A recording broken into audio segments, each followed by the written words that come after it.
and welcome to your new weekly edition of This is Ibrox. This is your Rangers podcast. Good evening, my name's Scott Paterson, and very pleased to say that for this week we're joined by my now consistent weekly fellow podder, Wullie Boyd, joins us again. Wullie, how are you doing? Hi.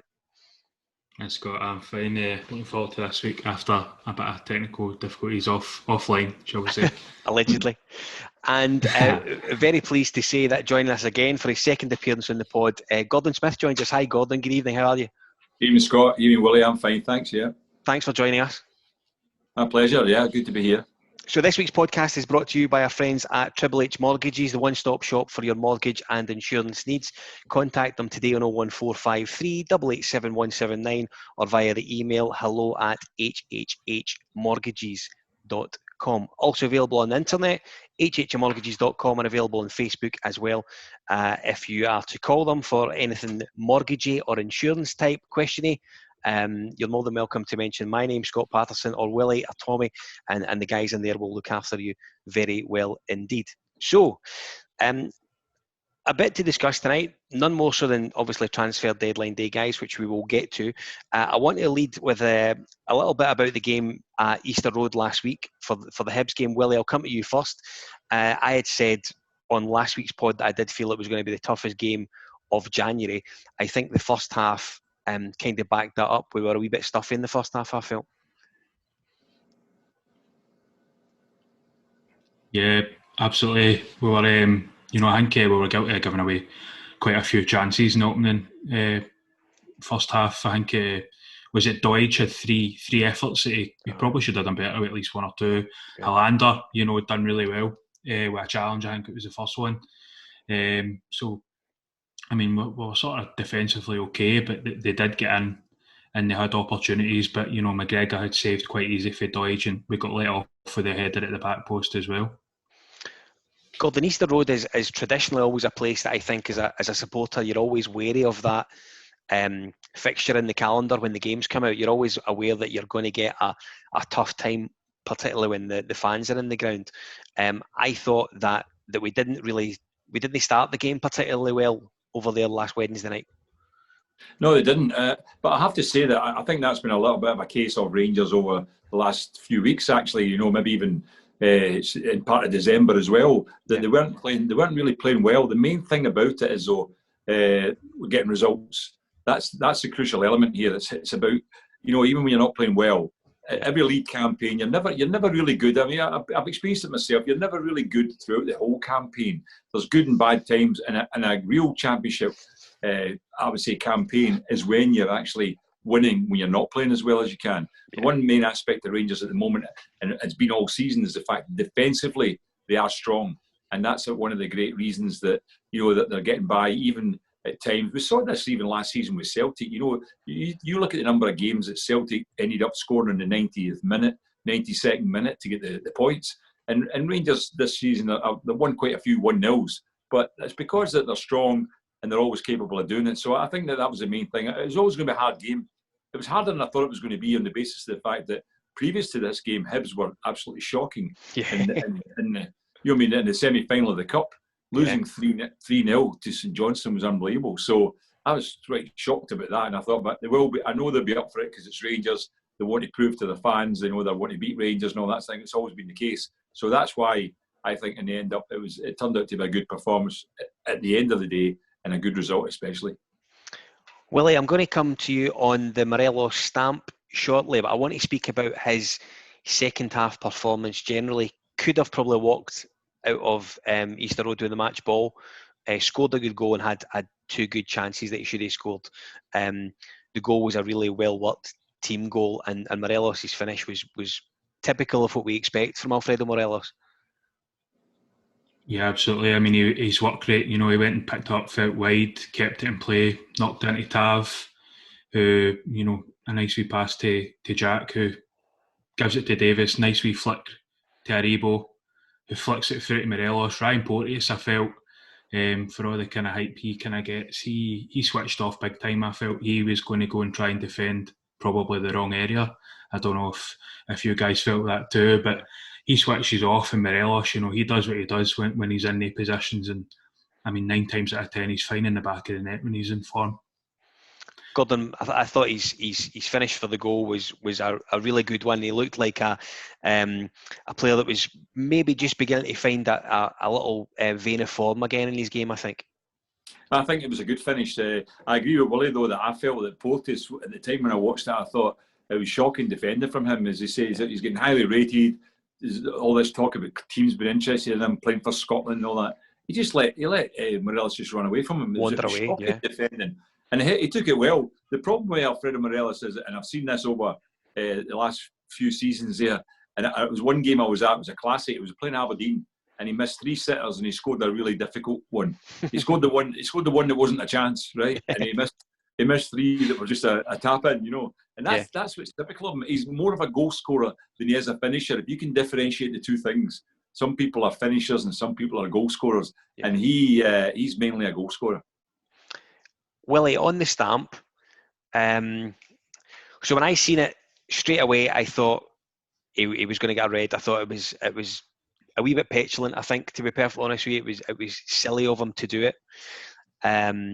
So in that instance, probably surprised he never got a red. I don't know if you agree with that. I assume you will. Yeah, no, I don't think there's much defending it. Although in real time, I genuinely thought he had just sort of tripped over Porteous. Yep. But when you see the replays back, it's quite clear, that he's kind of putting a wee bit into him. They're giving him a wee. I mean, he's got drawn into that quite a few times. Yeah, I think maybe off the ball, it'd be interesting to have a camera just on there too when we come up, because Porteous and him must keep each other hell for leather, to be honest. I think, Gordon, I don't know if you agree with this, but you kind of you've spoke about the boy Porteous there for a little bit. I think if he was, and I think the goal actually backs this up, frankly, if he was concentrating a wee bit more on his game as opposed to being the pantomime villain, he'd maybe become more of a sought-after defender. I think so. I mean, he's got certain aspects to his game that are strong. I mean, there's no doubt about it. He just has to improve on certain things. It's a bit like Morelos to a degree. Morelos is a bit of a liability from Rangers' point of view because he's always can get drawn into this, and some players wind him up. And that's one of the things that Porteous was obviously doing with him, and he just thought he would take an opportunity. And it puts the team, he's ended up scoring the winning goal and Rangers have won the match. But he actually could have been sent off. If the referee had just looked at it at the time and seen it properly, he would have sent him off. And that could have had Rangers down to 10 men and having to play there against 10 men away from home. So, as I say, he's a liability at times. And I think that he doesn't seem to have matured enough, even though, I mean, Steven Gerrard's worked on him, done his best with him, but he's one of these players that you just think, what's he going to do next? I mean, he's got a 3-game ban now. I actually think, to be honest with you, in terms of his form's not been that great. I think that, he probably goes into maybe even becoming 3rd or 4th choice going down the line, because the boy who's coming in, the boy Wright, will probably be getting used in there. Ittam's waiting for his chance to play. I still think when the weather gets a wee bit better, I think Defoe will be back in, and Defoe is the best of the strikers. Roof as well, when he's fit enough, is probably ahead of Morelos too when he's fit. So I think Morelos, these games that he's out, if Rangers continue to play well while he's out for these games, he might find it very hard to break back into the team.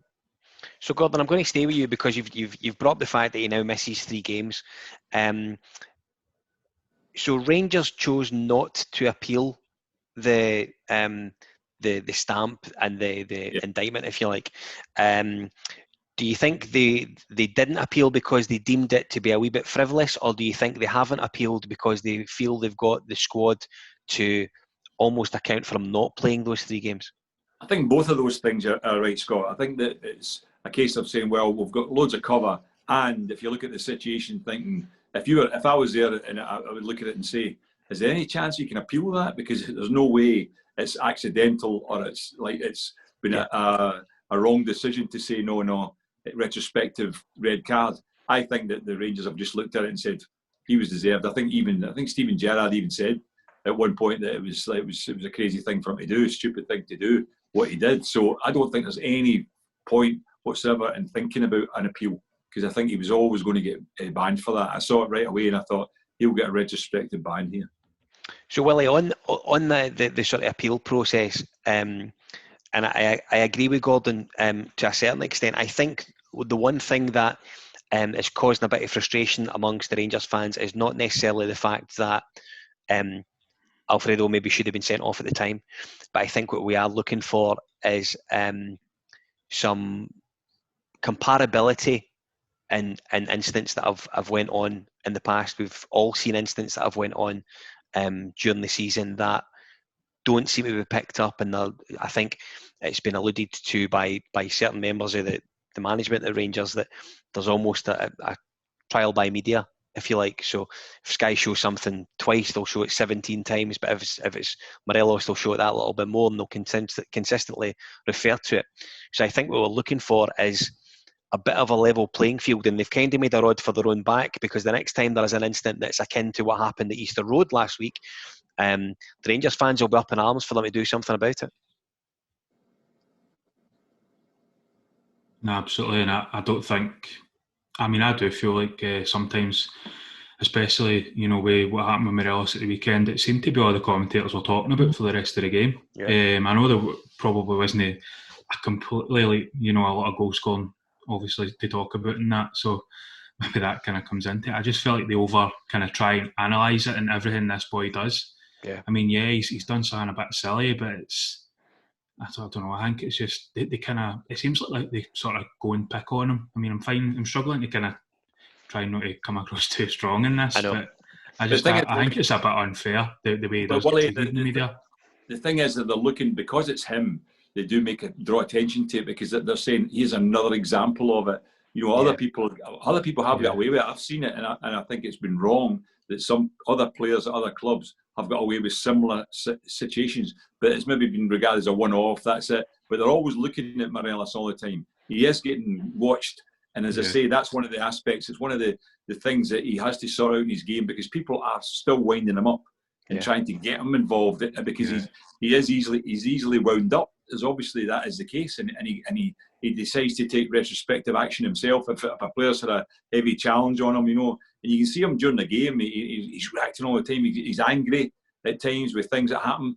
You've got to be a lot cooler than that. You've just got to say, the reason my defenders are want to wind him up is because they're afraid of what he can do. That it's his ability that they're afraid of, nothing else, and that's why they do that with him. And it's a shame that he can't sort himself out and say, well, I know why they're doing this to me, because they don't want me on the park. You know what I mean? They don't want me in the team.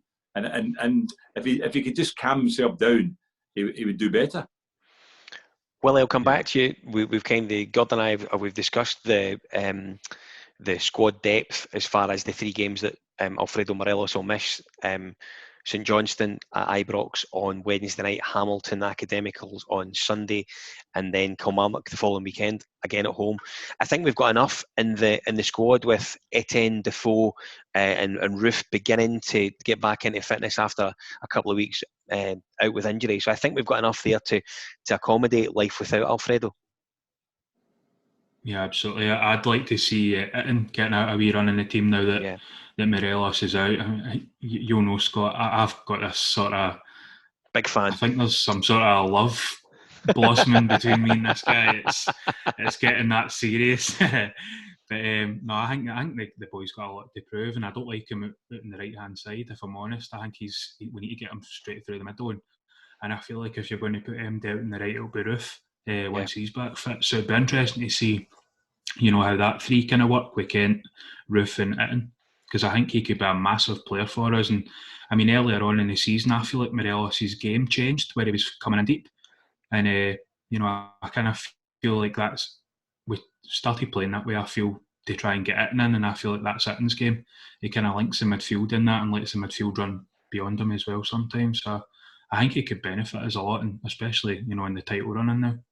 Absolutely. And listen, I think Gordon indicated it right at the start. I think the be-all and end-all was getting another 3 points, which I think was the most important thing. Our stats sort of leaving January are quite incredible. 23 wins this season so far, unbeaten at home, 66 goals scored, only 7 conceded, and a remarkable 20 clean sheets between Alan McGregor and John McLaughlin. So we leave the month of January, which I think caused us concern due to, and I've referred to it on the pod previously, about scar tissue that we've had in January. I think we now leave that behind. We can leave all those sort of previous Januaries where they are, and we now have a really decent marker moving forward.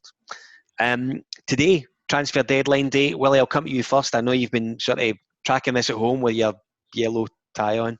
And we have... yellow top. Well, kind of yellow top. Ish. So I believe we're on the verge of bringing in Jack Simpson on loan to the end of the season before he completes his pre-contract move up the road. I've not really checked this, but I believe there's also something in the pipeline for Scott Wright. We've obviously got a similar pre-contract agreement for him, and we'd be hoping to get something over the line, albeit with some sort of financial package fired up to Aberdeen. I think almost kiboshing any funds that were due for Ross McCrory. Going out of the way, we understand that George Edmondson will go out on loan for 6 months to the end of the season, as will Brandon Barker, both downside to Derby and Oxford, respectively. In each case, I would argue, Willie, it's kind of like for like, centre-half in, centre-half out, and tricky winger in, tricky winger out. Yeah, absolutely. I think he's just trying to freshen up a wee bit in the squad, and I said it, just before the start of January. I feel like that was kind of needed. I feel like freshening up, particularly when you're winning, it must be easy for the players to come into a squad when you're winning. There's no pressure on Simpson to come up and hit the ground running, and getting him in that 6 months earlier, it's going to benefit him in the long term for me. I mean, you've seen it with like the players like Barisic and stuff like that. It does take a wee bit of time to settle in, particularly now when you can't really mingle outside of training and matches. It must be really difficult for new players coming into different countries. I know it's just up the road for England, but it's still different. Miles away from his family and whatnot. So this wee kind of period, this 6 months, bed them in nice, and obviously fingers crossed we get the winners' medal around his neck at the end of it. So Gordon, Willie makes a really good point there. The importance of getting these guys in now as opposed to waiting to the summer. Stephen Gerrard's kind of indicated that it was something he would have preferred to have done as soon as possible. You've played the game yourself. Arriving halfway through a season at a team that is playing so well can only be good for these boys, surely. Well, it does, because what it does, it gives them an opportunity to break in and even get a league medal if they were to get enough games in. That's a great opportunity for them to do that. It'll be interesting to see what happens, because I think that it's the right thing. I liked Edmondson, actually. I'm sorry he has gone out. It's obviously because of his behaviour more than anything else. He's going to be moved out on loan. But, Simpson is an interesting one, because I did a bit of checking on it, and he's 24 years of age. And if you look at the number of games he's played at Bournemouth since his career started there, it's very few. I don't even think he's had more than about 20 or 25 games for Bournemouth, and he's 24 years of age. So I'm thinking, why has he not been getting played? I've spoken to my contacts down south. They said he's pretty good on the ball. He's left-footed.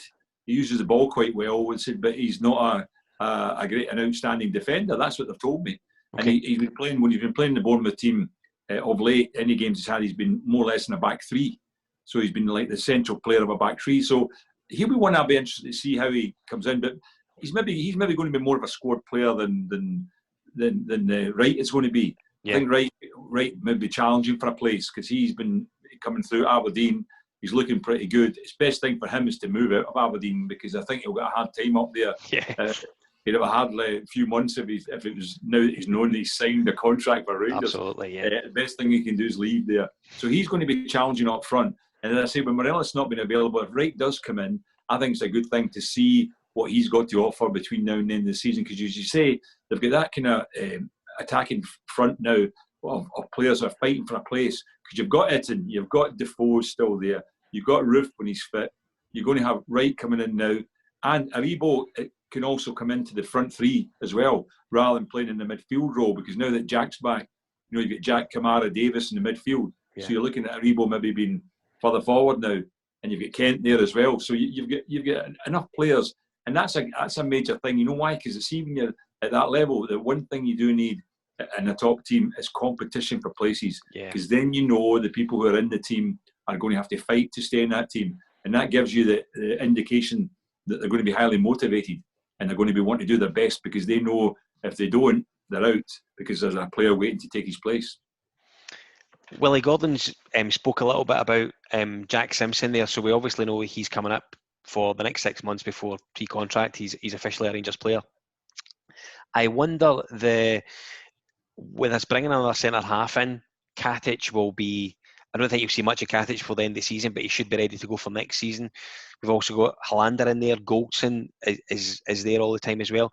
I wonder if it casts a little bit of doubt over the future of Leon Balogun moving forward after May.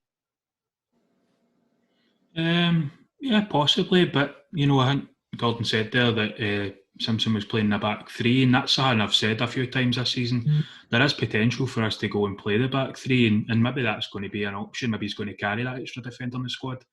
I don't know if he ticks any of the European kind of boxes in terms of going for a now the certain age needs to train in is it the UK or just Scotland or whatever. I'm not sure if that ticks it. Maybe you know more about that, Gordon, but it could be something to do with that as well. But I'm kind of looking forward to seeing what the boy brings on, to be honest. I like Balogun, though. I think Balogun's got a lot to offer, and the competition. Goldson seems to be the mainstay. He's the regular one just now, and then you get competition for the spot alongside him if you're playing a back four. Yep. Two centre halves would be Goldson, and you've got Balogun, you've got Hollander, and you've got Katic, who's a good player as well. So Simpson makes it. I think because he's left-footed, if you're going to play a back four, then you want somebody maybe a left-sided player, left of Goldson, and there'll be certain games when Rangers will get so much pressure. They maybe want just somebody who play, as I say, my contacts say he's good on the ball and all that. He can use the ball pretty well. He's left-footed. He passes the ball well. He said not a great defender, but it might be quite a few games when they're playing against teams where they don't need great defenders because you get so much possession of the ball. The opposition are just sitting in at times. They don't need to worry too much about that. Gordon, I'm going to stay with you. Transfer deadline day is predominantly a busy time, I think, up here because you've got a lot of wheeling and dealing, trying to shift loans out and vice versa, bring some people in for 6 months. You were, of course, director of football at Rangers for a little while. What do you think Ross Wilson's day would have involved today? I think his day would have been just looking at what first and foremost you determine what the manager's wanting, because the manager has to make the decision on who's coming in, and you'd look at the position. So what they've already done is identified who they're going to move for. So they're looking at two players who basically, Simpson and Wright, were players who were signing pre-contracts. So what happens then is you go and speak to the clubs and say, okay, you're going to get no money for your player come the summer. Would you want to do a deal now and get something in for them, get them off the wage bill if you're not using them, that type of thing. So he might have been doing a bit of negotiation. Part of that comes also with the chief exec. The main role of a director of football is to try and identify players in advance. So what Ross Wilson will be doing, he'll be looking at maybe other players who are going to be available in the summer, whether it's to purchase or whether it'll be contract will be up. Because you need to look ahead in the game, Scott. You know what I mean? You need to be determining what's down. When I was in it, that short spell I had at Rangers and the director of football, I was actually trying to look at contracts that were going to be up even a year ahead, 1 or 2 years ahead, so you can maybe go to a player and say, listen, we'll be very interested in you if your contract runs out. So don't be signing a new contract, and we'll be talking to you in that case. But you would also, and I say it's a very important thing, I hear a lot of times that it's players are brought in, and I'll be honest with you, I remember going to Austria to play, and I found out later on that I was brought in by the director of football, not the coach, right? And I've always disagreed with that, because I always thought I could tell at first in terms of how he was with me that I thought, why does he not treat me like the way I should be as a new player at the club? Because he hadn't signed me. He was just told, you've got this player and that's it. And I had to prove to him that I was good enough, But the thing about it was that I do believe that the manager should always have the say. When I was in at Rangers during that spell, Ali McCoy was the manager, and I wouldn't even bring a player in on trial, Scott, unless Ali McCoy agreed to it. I gave him the name of the player, all the actual stats on the player, everything about him, even gave him videos, and then said, I can get this player in on trial for us. Make your mind up and let me know. And if he agreed to it, then I got in touch and said, this player, bring him over, City's agent, bring the player in for a trial. It's a fascinating time. Well, I always think that January is a fascinating month because you either end up teeing up your players for the summer, or you're lucky enough to get a sort of fancy glimpse of them for 6 months before the summer. I think we're getting the best of both worlds just now. I'm actually quite happy with the two guys that we've brought in to do us up to the end of the season. I think Wright will prove to be quite a versatile player. Can play either side and potentially as a 10, and Simpson, as we say, is going to be another centre half to add to an already strong batch of defenders that we have at Ibrox. Yeah, absolutely. And I mean, Wright, I'm not saying an awful lot of Wright, but I'm excited to see how he's going to, perform in a team with players that are obviously better than the ones he's been playing with, and he's creating chances. I've seen a few videos. One of them, he was skipping past Scott Brown, and the last person I seen do that was Glenn Kamara. So if he kicks on the way Glenn Kamara has been, then we're going to have a right good player in our hands. And it's always good, to see the Scottish boys getting a chance. Yeah, that's a key aspect. What you've just said there about there's two things about coming to Rangers, and I found one is the fact you're going to be playing with better players, and it's how you cope in terms of that side of things. Another one is being able to deal with the fact you're playing for Rangers. Jock Wallace said it. I've said it many times. He always said there's two things you need when you play for Rangers. It's ability and character, and he was quite right. You need to be strong, because it's a tough, every week you're expected to win, and the fans want you winning, so you have to have the right character to say, I can deal with this, you know what I mean? But definitely it was a big thing for me, all of a sudden playing with the quality of player I had round about me, much better than I had at Kilmarnock. There was good players at Kilmarnock, but not in the same class as the Rangers players I was playing with. Gordon, when you were playing, and we've kind of went off-piste a little bit on this, do you think if the Bosman ruling was around when you were playing, is it something you would have used, or attempted rather, to use to your advantage, do you reckon? I think you could have, because in my day, your contract meant nothing. It was your registration that mattered.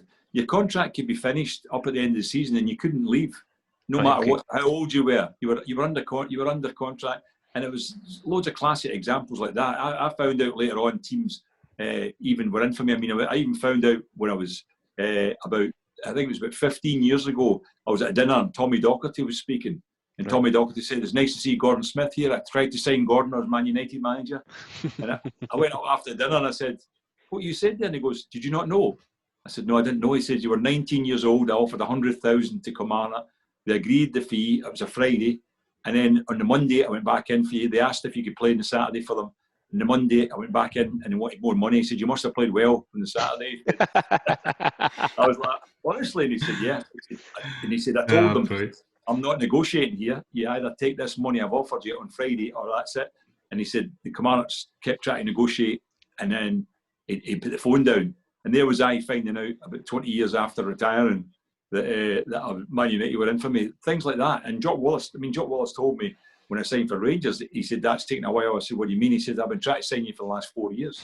Jock Wallace told me that. Now, there was no agents in those days, and you never knew these things. Nobody was telling you. So it is a big factor, that, as I say, the Bosman thing did change the game. There's no doubt about it. And a lot of the players have got a lot to thank him for taking that case to the European court. I think it's amazing, though, Gordon, you refer to sort of Jock Wallace and John Gregg. I think both are given reputations as being relatively hard-going managers, if you like. I wonder how they would have dealt with maybe a player going to them in January to say, "I'm not signing for you this year, boss, but I'm going to run out the next 6 months of my contract," if that's okay with you. Yeah, I can imagine it would have been quite tough. I know what they're like. A big job would have been the hardest one to say that to you. If you just said, I'm leaving, goodbye, and then, that happened. But I think that, as I say, you had to deal with it. I mean, I've spoken to Alec Ferguson about it, and Alec Ferguson was a manager initially under the old regime, where he had the total control over the players. They couldn't do whatever they wanted.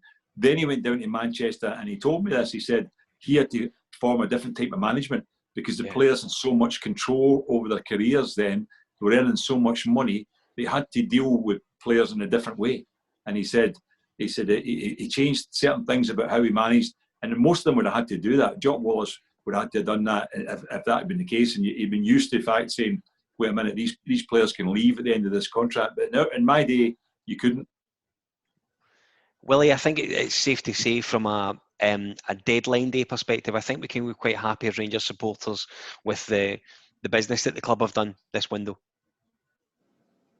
Yeah, absolutely. If it's just the two, the one I've just seen that Offabar has joined Wickham on loan, and that's the boy that we've been linked with signing the pre-contract. And because it was a loan, I thought maybe I heard that he might be going out on loan. I thought maybe he'd come up here, to be honest, just to bed in that extra 6 months as well. So it's quite surprising to see it's Wickham that's actually took him on loan. But I mean, he's been before in the Championship.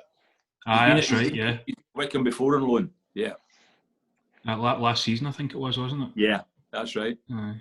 So he's the one I think that a lot of the supporters have read a little bit about, and in the first instance are quite happy with. There's been some descriptions made that he's similar to Glenn Kamara in the way that he can play. If we were to get someone akin to Glenn Kamara, Gordon, on one of these cross-border pre-contract type agreements, big thumbs up for everyone as far as I'm concerned. Yeah, Kamara's been an excellent signing. I mean, in terms of the money that's paid for him and what his value is now, millions compared to that. So Offabar is that kind of player. I've heard that. He's more or less he works hard in the midfield. He's a tackler. He's strong, and that's his game. So it's a similar type of game. I think that's why he's getting brought in there. I think what Steven Gerrard's looking at is that the type of player. If Kamara's not available, who have I got to play? I mean, he's inexperienced of Fabora. He definitely is. I mean, he's only first team games he started were for Wickham. Yeah. He's not started for Bournemouth at all, but he's started games for Wickham and did quite well there. So that's why they're maybe having him back, because his contract. I don't know if his contract's up at the end of the season. I'm not quite sure yet, but Rangers are meant to be interested in him anyway, aren't they? So in a situation like this, Gordon, when you're talking about a guy who, as you rightly say, he's played a handful of games almost for Wickham, maybe slightly more than a handful, but certainly nothing at a top level for Bournemouth. It's testament to the scouting team that I think we went a long time not really having a great scouting squad at all. It's testament to someone that they've went down and they've spotted this guy and said, he's the real deal, he could really do a job for you in the future. Yeah, that's exactly what you need. What you're looking at as a player, you're trying to judge. They're always a risk, though. I must be honest with you, Scott. Even at that level, you're thinking, is what I'm saying before, is how many players have been signed and just hasn't worked out. So what you're doing is you've got to try and analyse him, look at his stats, what he's good at, say how he could fit into the certain system you're playing, and then you make your judgment on that. That's what I think. Obviously, they should have watched a few games. I don't know what they probably had the footage of the Wickham games to see him playing, and that's what you have to do. You have to look at a player. You have to go and watch him play, because there's no way you can just decide on it in the same number of games. He is inexperienced, though. That's the thing I'm saying to you. His only first team games were at Wickham, and I think he had about 20 games at Wickham, and he started about 8 of them. I think 7 or 8 starts he had out of the 20 games. So he's still got a lot to come on. He's 21 years of age. He's the youngest one of the players that Rangers are interested in. But if he's at Wickham and loan now, then I'm sure Rangers will continue to watch him in the coming games just to see how he does in these games, just to say, okay, they've already maybe made the decision that he is the ideal player. I mentioned there the Kamara type of player, somebody like that, because if somebody comes in at some stage when Kamara's contract run out, Rangers might get a big bid for him. So, Wullie, we didn't play at the weekend past there, but I think the big question on everyone's lips just now is, do you think Aberdeen can finish second? No, they always seem to absolutely bottle it, don't they, whenever they get a sniff. I mean, a couple of weeks ago I looked at the table and it was really close between kind of Hibs and Aberdeen to go there, but I think you're probably more chance Livingston that could potentially catch them, but I think they're just too far away. It's just a run there and it is exceptional now, but I don't really see Aberdeen maybe maintaining a serious assault in second position. So, Gordon, there's obviously a bit of a capitulation across the city. I don't think there's any two ways about that. From a Rangers perspective, for us not to have a game at the weekend and Celtic to have the opportunity to attempt to close an already uncatchable gap as far as I think Scottish football is concerned, and them to fail at that hurdle, it's just a great time to be a Rangers fan just now, isn't it? Certainly is. I mean, I didn't understand why Rangers didn't have a game at the weekend. Well, I think it was due to be Scottish Cup weekend, wasn't it? But because obviously, effectively, because they went to Dubai, you kind of play the Scottish Cup. So yeah, all the Scottish Cup games were sort of called off. But there was something that I did find mildly amusing, the fact that we weren't playing and they still couldn't do their bit. But the interesting thing is, and this is what the Rangers fans should appreciate, and before Saturday's game, it was on Friday, I was looking it up, and Celtic had 5 points fewer this season than they had last season. Only 5 points of a difference. So the difference this season is Rangers, not Celtic having a terrible time. They're not much worse than they were in terms of results and points, but Rangers are a different class this year. And that's why it's been a great season, because it just the record of wins and goals lost, goals scored, it's a tremendous record. And it really is fantastic. And I've been asked, do you think Rangers can go the whole season not losing a game? I don't think they will, because at some stage the league's going to be over before we get to the end of the season. And then you don't know whether the players are going to be up for it, still motivated to win their games, whatever. But until the league championship is decided, I don't think Rangers will lose a game. Wullie, I think the big thing for me at the weekend, as I say, was the fact that there was definitely an opportunity for them to sort of step up and even look like they were going to try and make a very measly fist fight of it between now and May. The sort of air from their balloon has completely disappeared, I think it's fair to say. No, absolutely. And I think the way we're all looking at this, it was 14 points and the gaps grew to 17. Yeah. So, I mean, we've not even kicked a ball. We've increased that gap, because we're kind of assuming they'll probably win the 8 games in hand. So it's pleasing that you're not kicking a ball. You're still moving, those 3 points further away from them. So, I mean, it's just a couple of weeks potentially. You could be crowned officially champions. I do think that we're going to be really hard. I mean, we'd have to have an absolute disaster to tell us the lead that we've got in now. Yeah. So I don't see it happening. The equivalent to 6 games, practically, isn't it? Yeah. The difference is 17 points. With the goal difference and everything like that, makes it 18 points. Therefore, Rangers would need to lose 6 games for Celtic to catch up. Is there any chance of that? No. And I think it takes me quite nicely onto the next segment of the pod. So we've got St Johnstone, Hamilton and Kilmarnock, the next 3 games. You obviously were travelled to Hamilton on one of those pitches type thing, which I don't think any really supporter of the game in this country enjoys going and watching. However, you would have to say that it's 9 points there for the taking. At that same time, if they don't pick up 9 points, the sort of league becomes more realistic and closer for us as the weeks go on, doesn't it, Wullie? Yeah, absolutely. I'm full of excitement to see how we're going to do. And I mean, another wee thing that I've been starting to kind of look at is the European games are just round the corner. And I think there's a real chance we could maybe, not slacking off, but maybe freshen up the squads just before the games and just after. I think during them as well. I don't think we're playing a game during the week. Maybe that changed actually. Was it Dundee United's game got put in there, I think? I think it was a game brought forward, certainly, I think we've got enough cover.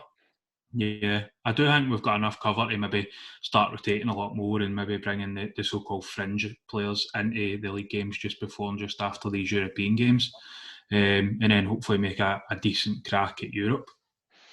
I'm beginning to wonder now, though, whether these European games will go ahead because of the current scenario. Do you know that? I have this funny feeling that they might actually postpone the European games at the moment because of the not having players travelling to other countries and all that sort of thing. So I have a funny feeling that those games UEFA might step in here and postpone them. Gordon, I'm going to stay with you because we spoke last week on the pod about the enormity of what Steven Gerrard will do if he's lucky enough to win their 55th league championship. And I said last week on the pod that there would be an outpouring of emotion that I don't think anyone is really braced for. on that side of the city. It's going to be a huge party for a couple of weeks, isn't it?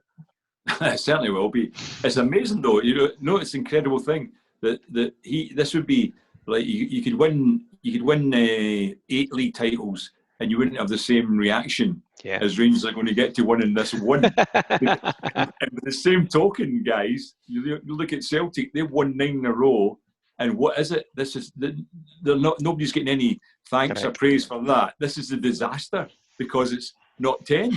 Yeah. So it's incredible what the reaction's been. The Rangers fans are going to love it, and they are loving it. There's no doubt about it. And the Celtic fans are in dismay. Wullie, I know for a fact you're sort of looking forward to probably the month of March and perhaps into April if things go according to plan. Yeah, absolutely. It'd be good to get it all wrapped up for my birthday on the 14th, so that'd be good. It'd be good going into that month. But I think it'll be over quite in the coming weeks. I think it'll be over before May, definitely. Possibly before the split, if we continue the way we are. So Gordon, just on the split, and it's something that I think we only really do in Scottish football. Why would it be such a problem if Rangers had to go to Celtic Park to win the league? It shouldn't be. I mean, I don't think it should be a problem at all. They should allow it to happen. Yeah. And let Celtic do their guard of honour as the Rangers leave the pitch or whatever. Well, they did say they would, wouldn't they? I mean, Wullie, I read something this morning as well. I think his Neebs in at Celtic Park has said something along the lines of he'd expect it if vice versa. He'd be quite happy to give us the guard of honour if the opportunity arose. So, as always, the pressure's on him, I think. I look forward to seeing that, yeah. Indeed. Gordon, listen, that'll just about do us for this week. I really appreciate you coming on again. I'd be keen to get you back on before the end of the season. Hopefully the league will be wrapped up by then and we can have another chat. Thanks very much for joining us. That's great. I've enjoyed it. Wullie, thanks for coming on for another week. We'll get you back on next week and we'll find out what Tommy's up to. He's on that cruise, I think. So we'll get him back on next week, I think. Okay. No, absolutely. The last few minutes here, by the way, of Man, it's been shocking. I can't make out too much what happened there. I can still see you, so you're in the clear. You're okay. You didn't say anything naughty. Unfortunately. I'm sorry about my hair, boys. I've been wearing a hat all day. That's So listen, we should say the pods will be available in all the usual places: Apple Podcasts, Spotify, Podbean, all the usual places you pick up your pods. We're also available on YouTube. Be kind enough to go in there, watch us, and leave a rating and or a comment. You're very welcome to do so. We do it all again next week. Thanks to Gordon and Wullie, and we'll see you next week. Good luck to Rangers. Come on.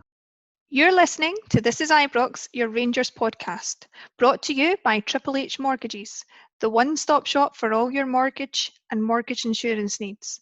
Contact them on 01453 887179 or via email hello@hhhmortgages.com.